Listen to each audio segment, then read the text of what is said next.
কলকাতা থেকে রিলিজ হওয়ার পরে কোন আইনে মোস্তাফিজুর রহমান আবার আইপিএল খেলবে? জাস্ট ধোনি যেটা বলছে সেটা হচ্ছে চেন্নাইয়ের হয়ে খেলার কথা মোস্তাফিজের প্রবল। কেননা একটা কথা আপনাকে বলতে হবে, এই মোস্তাফিজ যদি কলকাতায় এই ঝামেলাটা না বাঁচতো, মোস্তাফিজ যদি কলকাতার হয়ে না খেলতো, মোস্তাফিজ যদি চেন্নাইয়ের হয়ে খেলতো, আখের লাভ হতো এই মোস্তাফিজুর রহমানেরই।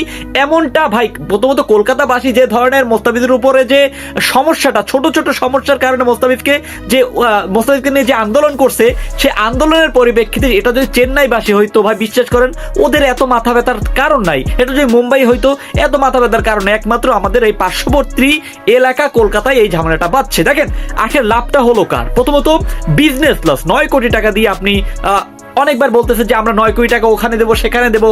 ভাই 9 কোটি টাকার জন্য আপনি প্রায় 9,000 কোটি টাকা লস করে দিলেন। কেন? আপনি যদি রিসেন্ট যে নিউজটা আসছে সেটা হচ্ছে অলরেডি বাংলাদেশ থেকে ব্যান করে দেওয়া হয়েছে এই আইপিএলকে, এবং আইপিএল 2026 বাংলাদেশের কেউ দেখবে না ভাই। বইলে রাখলাম, একদম সিদ্ধান্ত, কঠোর সিদ্ধান্ত। এই গেল একটা লস।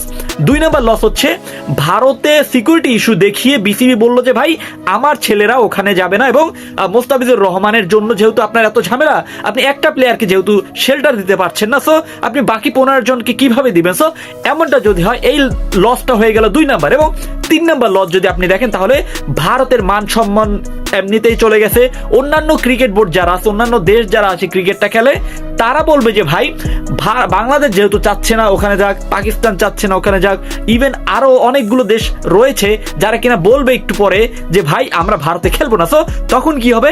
ভারত বসে যাবে, ভারত ক্রিকেট বোর্ড কপাল চাপড়াবে, কিছুই করার নাই। কারণ আপনি যেহেতু পলিটিক্সটা ঢুকিয়ে দিয়েছেন অলরেডি ক্রিকেটে, সো ক্রিকেটটা আপনি ক্রিকেটের রাজনীতিতে ঢুকিয়ে দিয়েছেন। সো রাজনীতিটা যদি আপনি অন্যান্য জায়গায় রাখতেন তাহলে কিছুই হইতো না, কিন্তু দিন শেষে আপনি ক্রিকেটটাকে সবসময় বেছে নেন এই রাজনীতিটা ইনক্লুড কইরা।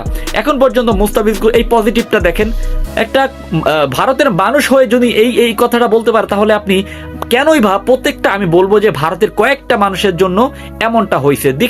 দিন শেষে একটা কথাই বলবো, লস কিন্তু হলো বাংলাদেশের 9 কোটি টাকা লস, কিন্তু লস হলো ভারতের প্রায় 900 কোটি টাকা থেকে শুরু কইরা ইভেন 1000 কোটি টাকা প্রায় লস হয়ে গেল। আপনি আমার সাথে একমত কিনা? এবং এখন যদি বলি যে চেন্নাইয়ের হয়ে খেলবে কিনা, সেটা আসলে হয়তো বা সম্ভব নয়, কিন্তু মোস্তাফিজ যদি চেন্নাইয়ের হয়ে খেলতো ভাই, সব থেকে সেফ এবং নিরাপদ একটা জায়গা পেত এই মোস্তাফিজুর রহমান চেন্নাইয়ের হয়ে। আপনি আমার সাথে একমত কিনা প্লিজ একটু কমেন্ট করে জানিয়ে দিবেন। ধন্যবাদ।